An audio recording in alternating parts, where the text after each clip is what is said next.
박영감은 평생을 밭에서 살았다. 비닐하우스는 그에게 단순한 농사시설이 아니었다. 아내와 함께 버텨온 세월이었고 스스로를 증명해온 마지막 자리였다. 나이가 들수록 세상은 그에게 그만 내려놓으라 말했지만 그는 끝까지 손을 놓지 않으려 했다. 그러던 어느 날 폭설 속에서 하우스는 힘없이 무너졌다. 그날 박영감은 처음으로 깨닫는다. 무너진 것은 비닐하우스만이 아니라 혼자서 모든 걸 지켜왔다는 자신의 믿음이었다는 것을. 구독과 좋아요 눌러주신 모든 분들에게 감사함을 전해드립니다. 박영감은 날이 밝기도 전 밭으로 나왔다. 밤새 내린 서리가 비닐하우스 위에 얇게 내려앉아 있었다. 그는 하우스 기둥을 하나하나 손으로 눌러보며 상태를 살폈다. 평생 농사만 지어온 손이었다. 손마디는 굵게 튀어나와 있었고 손바닥엔 굳은 살이 박혀 있었다. 이 비닐하우스는 단순한 시설이 아니었다. 아내와 함께 마지막으로 힘을 모아 세운 것이었고 그 이후로 그는 이 하우스를 지키는 일에 집착하듯 매달려왔다.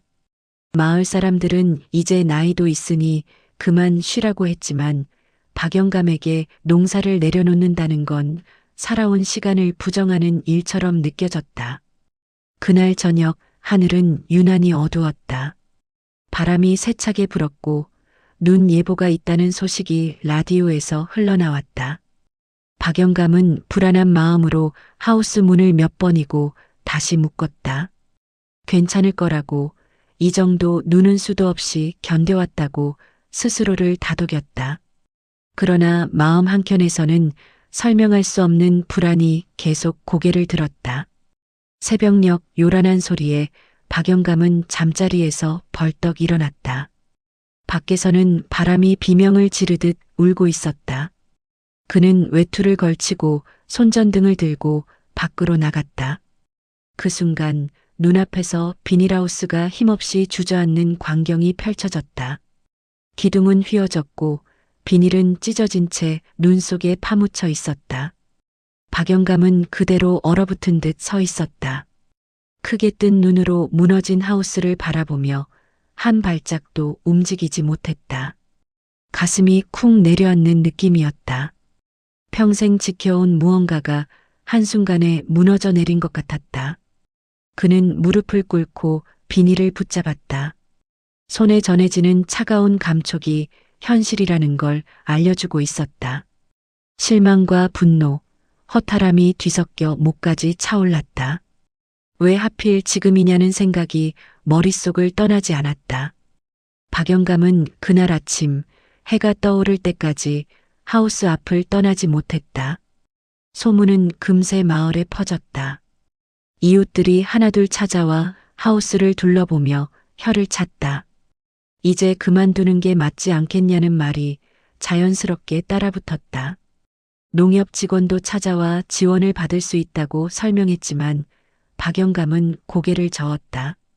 도움을 받는다는 건 스스로 농부로서 실패를 인정하는 것처럼 느껴졌다. 그는 혼자서라도 다시 세울 수 있다고 말했다. 말은 그렇게 했지만 몸은 따라주지 않았다. 무너진 기둥을 들다가 허리가 삐끗했고 사다리를 오르다 발을 헛디뎌 주저앉고 말았다. 숨이 가쁘게 차올랐다.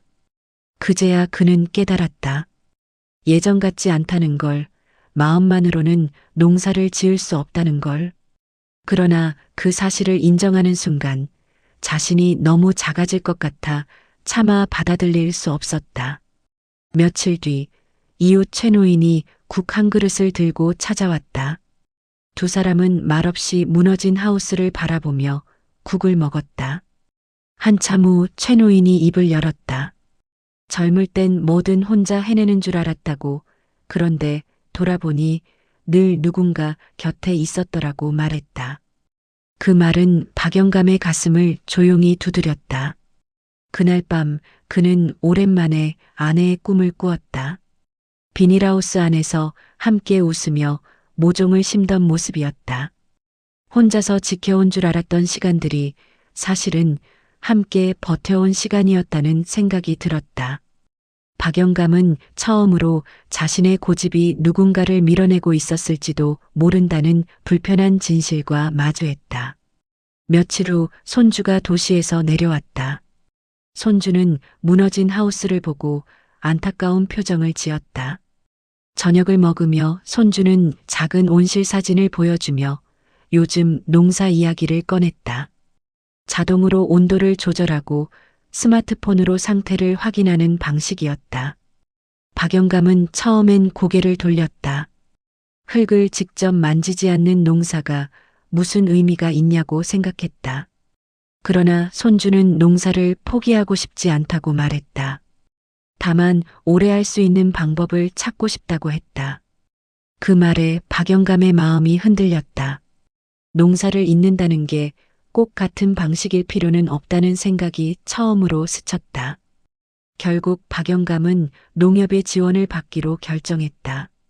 결정까지 많은 밤을 뒤척였다. 도움을 받는다는 건 패배가 아니라는 걸 스스로에게 수없이 되뇌었다. 새 하우스 공사가 시작되자 그는 현장에 나가 모든 과정을 지켜봤다.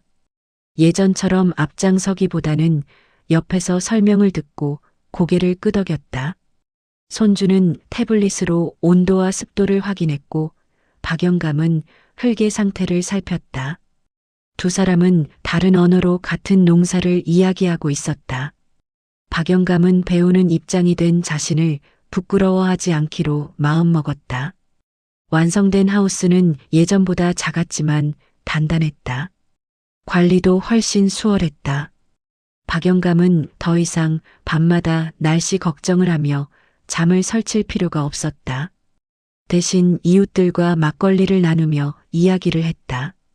농사는 여전히 그의 삶이었지만 삶의 전부는 아니었다.